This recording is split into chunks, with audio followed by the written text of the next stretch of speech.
Qu'est-ce qu'une sortie culturelle pour vous? C'est emmener les jeunes vers des endroits qu'ils n'ont pas l'habitude de fréquenter. C'est vraiment un outil qui nous permet régulièrement, avec les jeunes, de créer un moment convivial, de partage, et cela tout simplement pour créer une égalité dans la culture. Après, ça peut être aussi des sorties musées, des sorties comme ça. Mais moi, je suis vraiment dans le domaine du sport, donc je parle de ce que je connais, quoi. Le sport, c'est la culture, on est d'accord, hein, donc voilà. Une sortie culturelle, ça peut être une sortie de consommation. Une sortie de consommation peut être une sortie culturelle.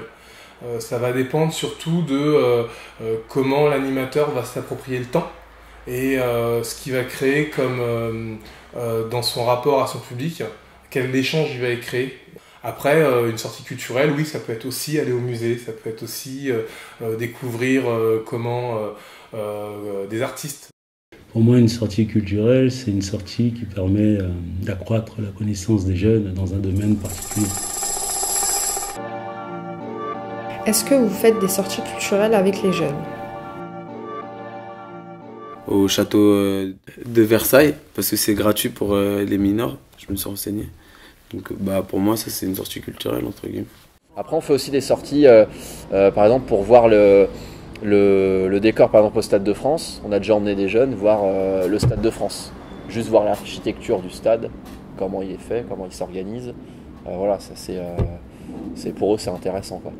Dans cette représentation par rapport aux médias, où pour aller voir quelqu'un, il faut qu'il soit connu. Il faut déjà que la personne ait fait ses preuves. On a du mal à donner ses lettres de noblesse ou en tout cas sa chance à quelqu'un qui débute. À part si on le connaît, on va aller voir des copains. Mais pour emmener par exemple les jeunes au Filset, le Filset c'est une salle qui se trouve à Magny-Longres où justement il y a des artistes qui se produisent. Alors on en a fait une à Paris. On est allé voir une pièce de spectacle. C'était au théâtre de la Michaudière. Les jeunes étaient participatifs. C'était une pièce interactive. Alors c'est un truc qui a beaucoup marché au niveau des ados. Et c'était une pièce qui était faite par des ados justement. On a aussi fait une sortie culturelle, mais dans notre propre commune. On a travaillé notamment sur les Battle Pro de Shell, avec eux d'ailleurs. Pendant 3 semaines préalables, on a fait des ateliers de danse hip-hop avec des professionnels de hip-hop à la salle culturelle du Moustier de Torigny. Et ça a abouti sur une grosse journée, un gros week-end de battle hip-hop. On en fait énormément. Alors nous, la chance qu'on a d'évoluer sur une ville comme Meaux, qui est une ville très historique. Donc au niveau local, on fait énormément de déplacements pour tout ce qui est musée de la Grande Guerre. Donc là, c'est un musée qui est essentiellement basé sur la guerre 14-18. Et donc, en effectuant des sorties sur ce site-là, ça leur permet de mieux comprendre ce qui s'est passé sur cette période-là et de se rendre compte de la chance qu'ils ont. Parce que lorsque, par exemple, en allant faire cette visite et qu'ils voient comment les jeunes, à leur époque, vivaient pendant cette période de guerre, ils se rendent bien compte qu'ils ont la chance, d'une part, de ne pas être nés à cette époque et de permettre aussi de voir l'évolution. Donc je pense qu'en voyant des choses comme ça peut produire un effet d'électrochoc chez eux. C'est pour ça, pour moi, les sorties culturelles sont importantes. Comment se passe le déroulement de vos sorties? Moi, je suis avec les 15-17 ans. C'est-à-dire, du coup, ce public d'adolescents, c'est plus selon eux, leur attente et leur envie aussi. J'essaie de les accompagner et de les pousser aussi à choisir des sorties culturelles. Parce que entre le sport et tout ce qui est urbain, voilà, le culturel, c'est pas la première chose qui vient. Je vais parler d'un lieu culturel qui nous appartient sur Nangy, qui est le cinéma. On a donc des inscriptions, les jeunes s'inscrivent par rapport au film, par rapport au souhait qu'ils ont de venir voir ce film, participer à cette activité avec nous. Et c'est aussi le moyen de pouvoir les faire choisir un film, mais aussi de comprendre pourquoi ils ont choisi ce film. Alors à la fin du film, donc, nous ce qu'on en propose régulièrement, c'est peut-être pas forcément le jour même, mais des fois le lendemain, ou 1 ou 2 jours après, quand on a l'occasion de les retrouver, c'est de faire un débat. On est sur une préparation en amont avec une communication, des tracts, des affiches. On a un Facebook. Donc voilà, il y a de la communication, il y a l'inscription, puis après il y a la sortie en elle-même. Notre optique, c'est d'amener une ouverture d'esprit à des jeunes qui n'en ont pas forcément les moyens. Donc on les intéresse d'abord à un sujet, à une activité, à quelque chose, et on choisit ensemble une sortie culturelle qu'on va faire en connaissance de cause. On amène une sortie culturelle après un travail.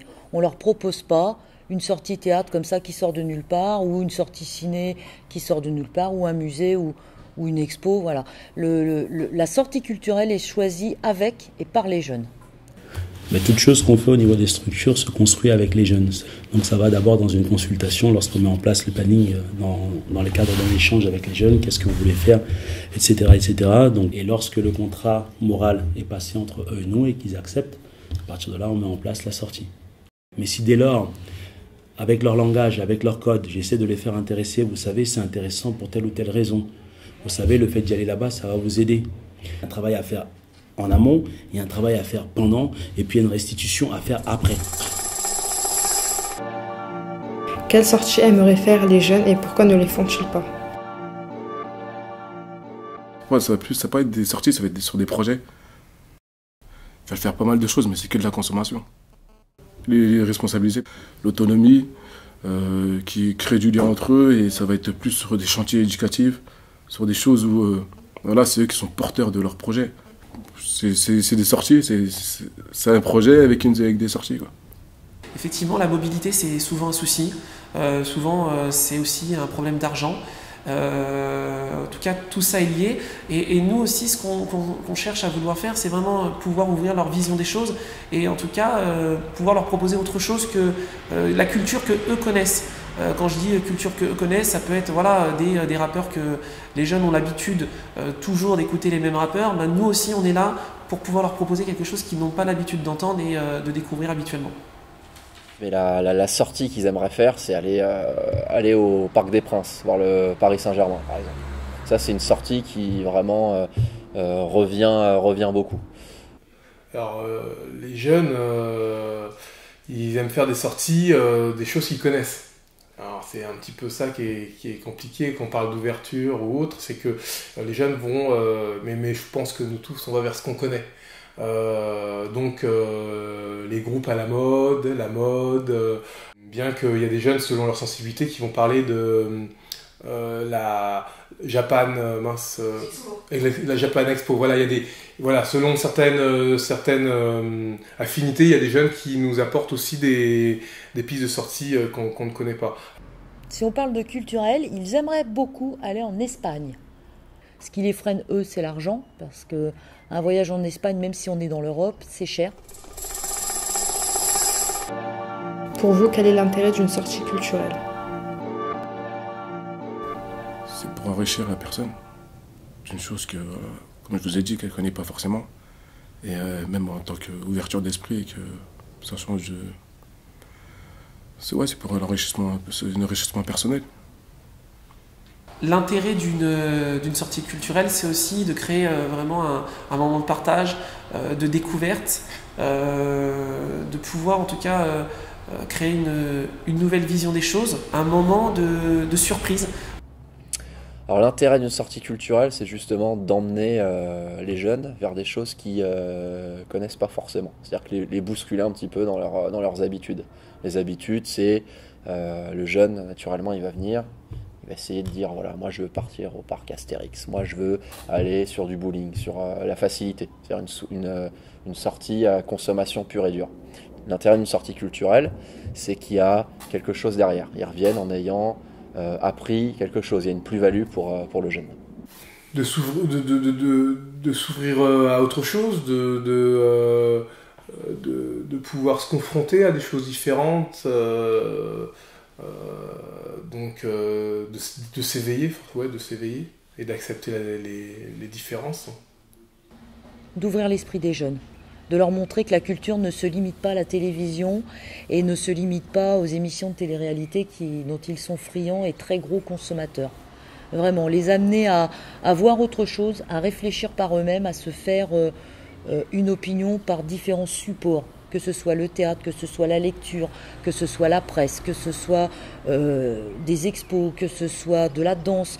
On peut réfléchir par différents supports et surtout pas des supports imposés par les médias, mais voilà, les aider à se faire leur propre culture et leur propre opinion des choses. Fait pour permettre aux jeunes d'avoir une ouverture d'esprit. Pour moi, c'est vraiment ça l'intérêt. C'est un jeune qui découvre pas mal de choses, un jeune qui a connaissance d'énormément de choses, un jeune qui aura beaucoup plus de facilitation dans l'approche avec autrui, dans les échanges avec autrui et dans l'ouverture avec le monde. C'est pour ça que pour moi les sorties culturelles, ça a vraiment un grand intérêt, surtout par des jeunes. Ça permet certaines fois de produire un effet d'électrochoc. Quelle idée les jeunes se font-ils sur la culture? C'est pas toutes les personnes qui y ont accès. Voilà, une personne de milieu de classe sociale c'est moyenne, une personne de classe aisée. Voilà, ils ne découvrent pas la culture de la même manière. La vision des jeunes au niveau de la culture, c'est des fois difficile à défendre, nous, en tant qu'animateurs. Mais malheureusement, certains jeunes sont un peu réticents. Certains sont un peu réticents parce que pour eux, c'est ennuyant, pour eux, c'est embêtant. Pour eux, au départ, ils ne voyaient pas l'intérêt. Pour eux, culture rime avec torture. C'est souvent, moi c'est comme ça que je vous le traduis. Mais pour eux, culture, c'est quelque chose de rébarbatif. Parce que la culture a souvent été imposée aux jeunes par le biais de l'école, par des visites obligatoires, que ce soit d'un musée, que ce soit d'un site, ça peut être un site historique. Alors qu'on peut visiter des sites historiques avec des jeunes, mais en y mettant du sens et en y mettant de l'intérêt. Et en leur montrant que c'est aussi accessible à eux et qu'on n'est pas obligé d'avoir un bac plus 10 pour appréhender le musée du Louvre ou pour appréhender les plages du débarquement, par exemple. Pensez-vous que l'aide à l'ouverture culturelle fait partie de votre métier? À 100%, à 100%. Je dirais même qu'aujourd'hui, je le vois bien, ça fait 20 ans que je suis dans l'animation, la culture n'est pas une priorité. C'est bien dommage. La culture devrait être une priorité. La culture permet de faire de nos jeunes d'aujourd'hui de bons, entre guillemets, parce que ce sont des bons enfants, mais de bons citoyens. Plus on est cultivé, plus c'est facile d'appréhender les choses, de mieux comprendre un débat politique, ne serait-ce que d'aller voter, tout simplement, de se lever pour aller voter, pour avoir un sens. Pourquoi on va mettre un bulletin dans l'urne? Pourquoi c'est utile de voter? Pourquoi c'est utile de réfléchir à l'avenir? Sous quelles conditions, quel sens je veux donner à l'avenir, etc., etc. Notre objectif, en tout cas, et nos orientations éducatives, c'est évidemment de les amener à la culture, comme au reste du monde social qui les entoure, et la culture en fait partie, et cela au quotidien. Nous, en tout cas, notre rôle, c'est de les emmener vers la culture. Par exemple, nous, on a fait l'année dernière un atelier hip-hop, c'est moi qui l'ai mené avec les jeunes. Et le but de cet atelier hip-hop, c'était de faire un petit peu d'écriture, et puis après, qu'ils puissent passer sur scène. Il y a des choses comme 100% scène, il y a des événements sportifs aussi culturels de la ville, où nous, le but, c'est d'emmener ces jeunes-là sur scène, pour qu'ils puissent chanter, exprimer leurs idées, etc. Et donc ça, on travaille avec les services de la ville, pour qu'ils puissent faire une programmation qui fasse participer ces jeunes-là.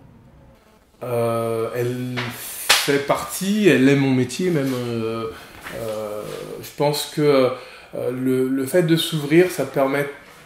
Alors déjà, le fait de connaître sa culture permet de développer de l'estime de soi et de développer aussi de la confiance, surtout pour les personnes qui sont